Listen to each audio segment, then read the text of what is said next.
Hi there, so welcome back to another more talky episode on my channel. It's a bit of a different episode for my kind of weekly videos. Obviously I do a lot of gun stuff and all of this stuff for Airsoft, but I thought I'd just take a week where it is the hottest week in the UK right now outside, and I know probably a lot of you are suffering at home here in the UK at the moment.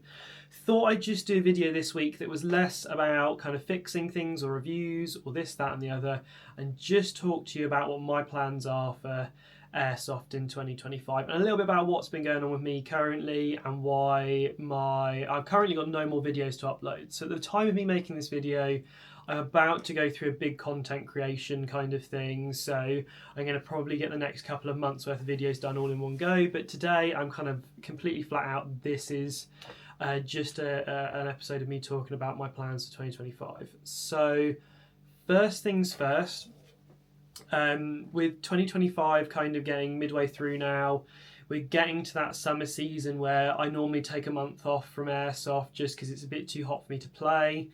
It's normally a month where I get a lot done behind the scenes and stuff like that for my hobby. Now, my plans for the rest of the year are going to be somewhat weird and wonderful, I think, at the moment. So first things first, and kind of biggest news and a video I'm going to be doing in the near future is I've joined a team. So when I first got into Airsoft,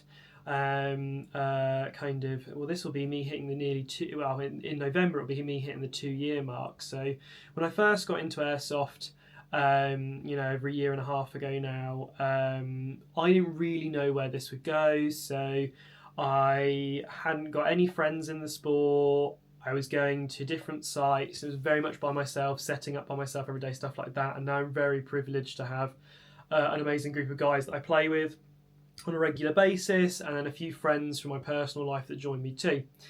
And when I first got into the sport, a lot of people were talking about teams and stuff like that, and probably about a year ago now, people were talking about teams, and at the time I was very reluctant because I thought it would be a big commitment or stuff like that, and I didn't want to turn the hobby that I like into a chore. But the group of guys I play with messaged me about a month, 2 months ago now, and we're talking about the fact that a group of them were putting a team together. It was going to be relaxed and chilled out. It was going to be doing what we enjoy, but more as a unified team. So when we meet up and stuff like that, we were going to act more like a unified team rather than just a bunch of guys playing the game. So I will get more into that team aspect in a video. I'm going to talk about how joining an Airsoft team started, and at the time of me making this video, the team technically already has sponsorships and stuff like that. I'm not going to get too much into it now because I'm still working out a lot of details. It's all very new for me, but hopefully in a coming episode on my channel soon, I'm going to talk about how I've joined an Airsoft team, what it entails, stuff like that. But that's the first big thing for me in 2025, is being part of a sponsored or at least a represented team. So that's the first thing. That's probably the most coolest thing. This kind of next month, I'm heading over to join the team because we have official team jerseys.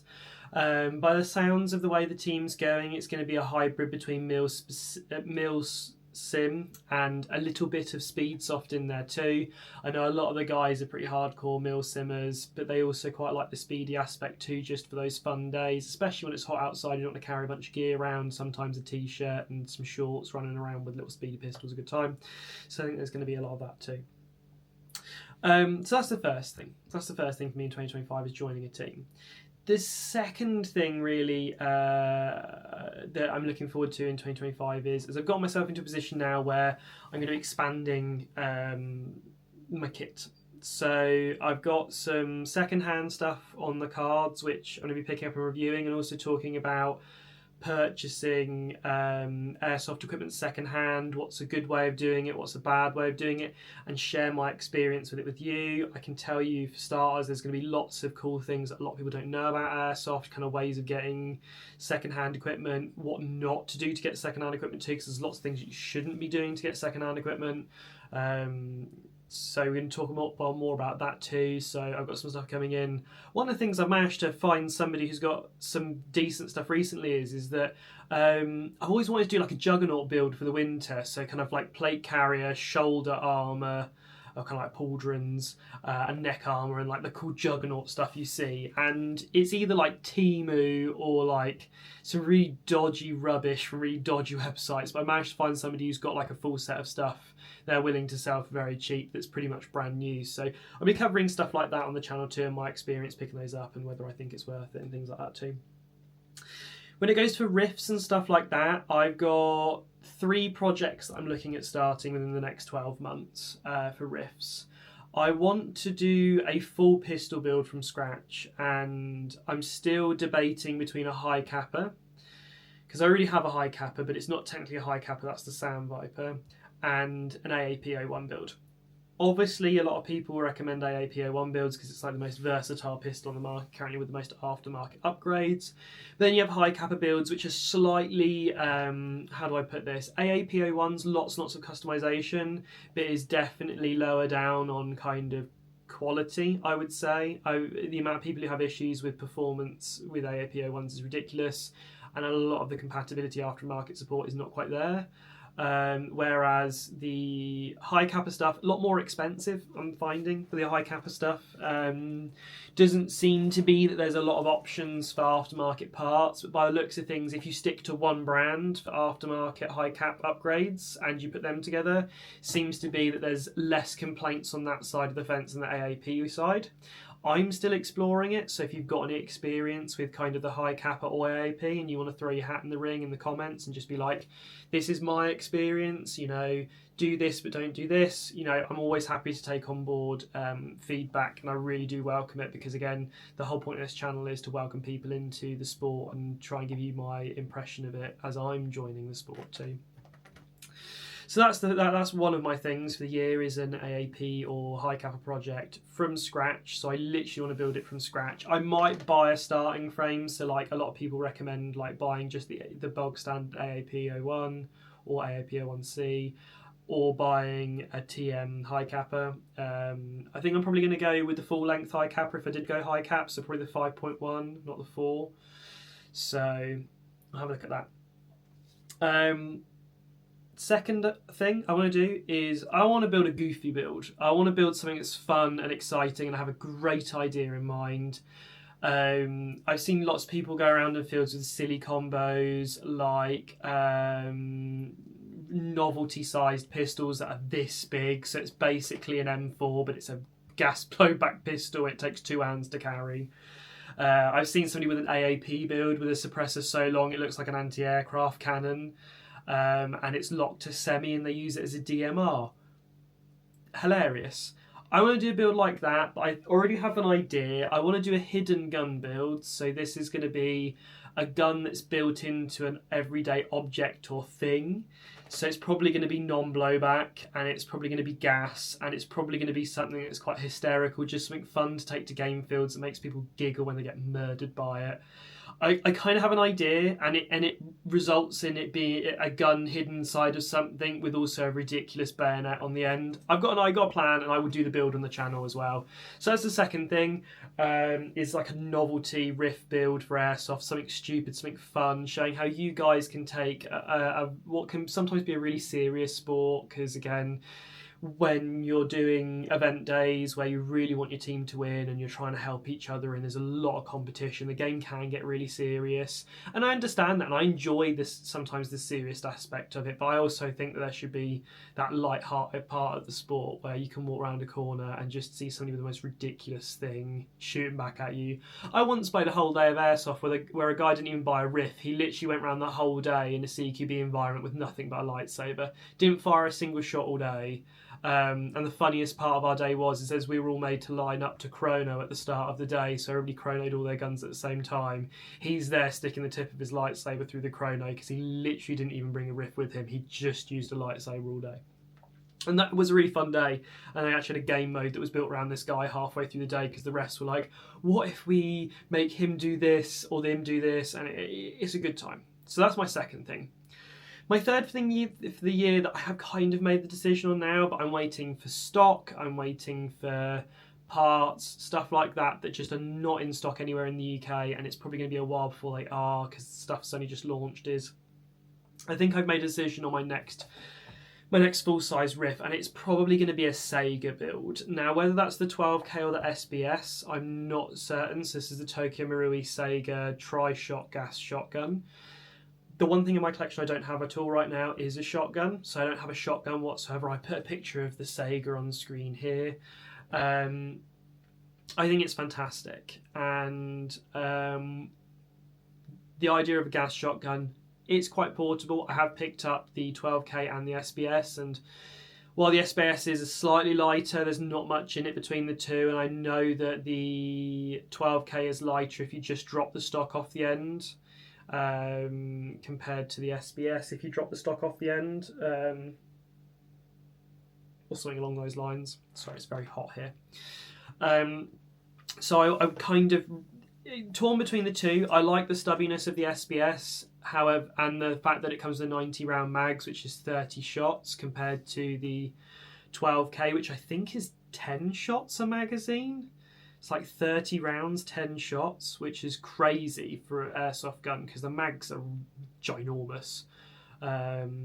So is that toss-up as well? Do I get the smaller gun, smaller footprint, M4 compatible parts for both the stock, the grip, and it's got, I think, Picatinny or M-Lock front. I think it's Picatinny front rails. Or do I go with the one that's longer barrel, more range, more power, and I believe the modding on it is slightly easier. I know there's a mod where you can take or put something in the inner barrels to help close your groupings in, so it has less of a spread, so it's more of a tri-shot going straight forwards.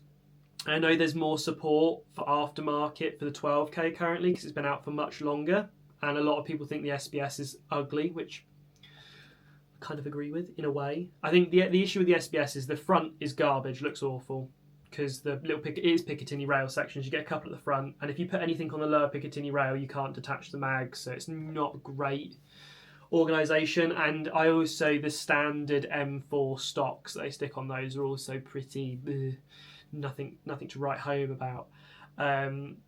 So there's that, and then with the 12K it's a little bit cleaner. There's no M-Lock rails or anything like that, so attachment's nearly impossible with it unless you change the front rail or you change the upper to add the little kind of Picatinny section that you can add on the AKs.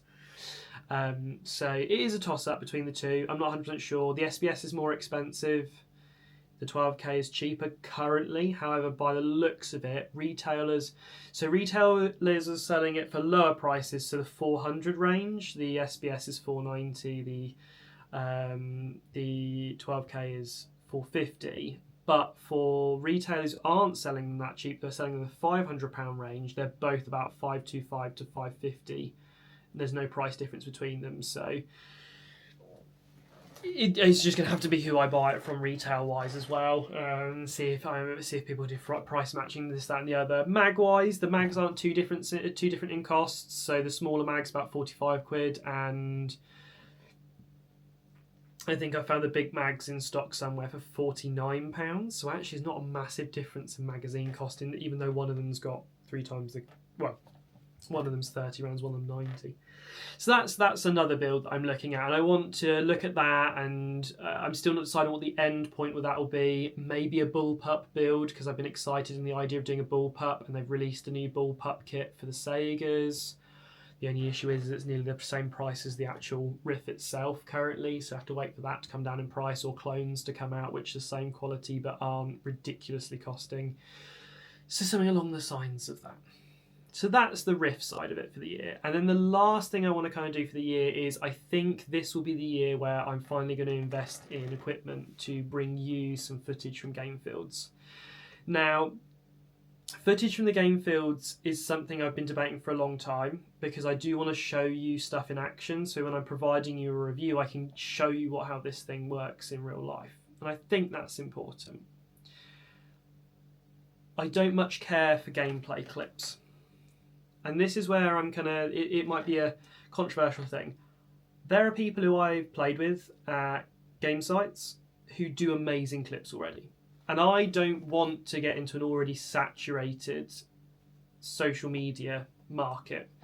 Where I go on site, there's two big YouTubers already who are already doing a ton of stuff. One of them would be Orange Spartan, who is the most wonderful person you'll ever meet. Really, really nice guy, really kind guy. I've not had much in the way of direct interactions with him, but if you go to game fields where he's played, and people have, because they get really excited to meet him, because he is a bit of a YouTube personality now for Airsoft, you will never hear a bad thing about him. And he does the goofy stuff which I really enjoy watching, like going around just using a revolver for the afternoon. There is actually a clip of me not covering him, so he gets murdered and I was supposed to be covering him. I did avenge him. I killed the person who killed him, but I was looking behind me because somebody threw a grenade behind me, but it was my own teammate thinking I was an enemy, and they blew themselves up instead. So it was just a bit of a mess. But there's a clip of me doing that with him, and he just always seems like this really fun person. And then Jezzy's at my site too. Little bit, I wouldn't say serious, I wouldn't say more serious, but definitely more on the serious compared to Orange Spartan. Jezzy's had those videos that have been really blowing up. I have had some direct conversations with him multiple times. Really supportive if you ever have any issues with your equipment. So I have an Article 1 and I use a dye mask, and he's used both in the past, and I've had issues, and I've gone up to him and been like, hey, would you know, stuff like this, and he's helped out, things like that. Really, really fun guy to play with. He is, I'd say some days you bump into him when you're playing games and he's ultra competitive, and sometimes you bump into him and he's just there for a fun time. So I think, again, a bit like me, some days I'll be like, I want to play the objective and I want to win. Some days it's just I'm going to goof around for the afternoon and enjoy myself. But it's a saturated market. There are loads of clips of people playing Airsoft out there, so I don't think I'm going to dabble in YouTube Shorts, or at least not for the foreseeable future. And I think I'll be keeping my my content from in-field content to complement the videos I'm already producing, rather than making content directly in the field. A guy who I play with directly, which is YouTube channel is Lord Harrington. He's just started filming stuff too, so I'm like, there's a lot of people I know that are trying to make it in that world, and I don't want to produce the same content as them, just because I don't want to. Again, it is an already oversaturated form of social media, but it's not something I don't want to jump on the bandwagon, and I'd rather support my friends who are doing that content so they can get the best stuff, rather than spending a whole day stressing that I'm not going to have any clips to post when I get home. So there's that. So probably going to try and do that towards the later end of this year. I think we're probably going to be talking October time, once everything cools down, and the world kind of settles a little bit in that respect too. So that's really my plans for Airsoft in 2025. So new Rifs, hopefully a new form of content, the team content as well coming towards you. I'm not a massive social media guy, so I don't post on social media, but I'm going to be starting to try and do that a little bit more regularly too, as part of that team content as well. Now at the end of the video, this is kind of where I want you guys to have some input as well. Now the subscriber count is growing faster than I thought it would be, and I'm really, really happy that people are subscribing and enjoying the content. So what I want you guys to do is, if you have any input on what you would like to see, maybe there's a part of the Airsoft world you're anxious about trying, or a part of the world of Airsoft that you're not sure about, and you'd like somebody to cover that part of the Airsoft world to help you along. Maybe you're a veteran Airsofter and you've enjoyed a couple of videos I've done which have helped you out even as a veteran Airsofter, because I've posted something you found interesting, something like that, and you think there's something that people new to the sport should be seeing or should be enjoying, and you think I should cover that, again, I'd love to hear it in the comments section. I'd really take the positive criticism. Obviously, if we keep it positive, no idea is a bad idea, so if somebody posts something in there and you think they're being silly, don't berate them or bring them down. We want to lift them up. One thing I would like to try and do more of is game site reviews. So I did a video at White Sphere Tactical of their shop and shooting range. I want to try and get a video done inside of the actual game site at some point in the future, because that's my new local. I want to cover a video at BSA, which kind of battle stations airsoft, just because that is the most popular place everybody goes to, and I don't think they have much coverage. Looking online on YouTube, nobody's done a site review for those as far as I can find, or at least not a proper one. So I want to do more of that as well. So if you have any suggestions, throw it in the comment section. I will take all of the suggestions seriously. Excuse me. Because I want you guys to kind of get the most out of the content I'm producing. Because at the end of the day, the content's not helping anybody, it's not worth me doing it, so I don't want to waste my time. So last of all then, hopefully you've all enjoyed yourself. If you're just discovering my channel for the first time and you clicked on it because you were bored, or you sat on a toilet having a poo and you were like, what's this guy talking about? Please subscribe and enjoy the channel. Well, I'm hoping, I'd love to hit 500 or at least 300 subscribers. So 300 subscribers by the end of the year, 500 is a goal.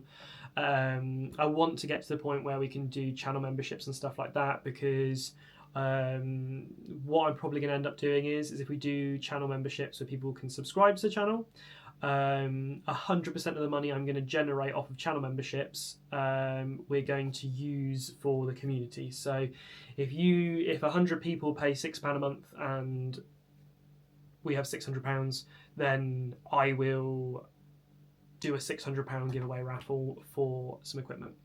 Stuff like that. That's what I want to do, because I feel like when you get to a certain part of YouTube, your views pay you money, and then your subscribers do money too. So the way I see it is that if I get a bit of cash for me from the views, and then if you guys donate cash to the channel, it's going to be more like an entry in a giveaway thing, and that money will come back to the people. That's the plan. Or maybe like 90% of it, because I don't know how much it will cost me to organise all of that and how YouTube works yet, so don't take my word for it. You might give me £6 and they might only give me £2.50 of that £6. I don't know how it works quite yet. I'm still discovering these new things. Anyways, I've waffled along for 21 minutes currently. I may or may not edit and put photos in. I'm going to try and do that this evening. Otherwise, hopefully you found this useful. Have a lovely rest of your afternoon, and I'll catch you in the next one.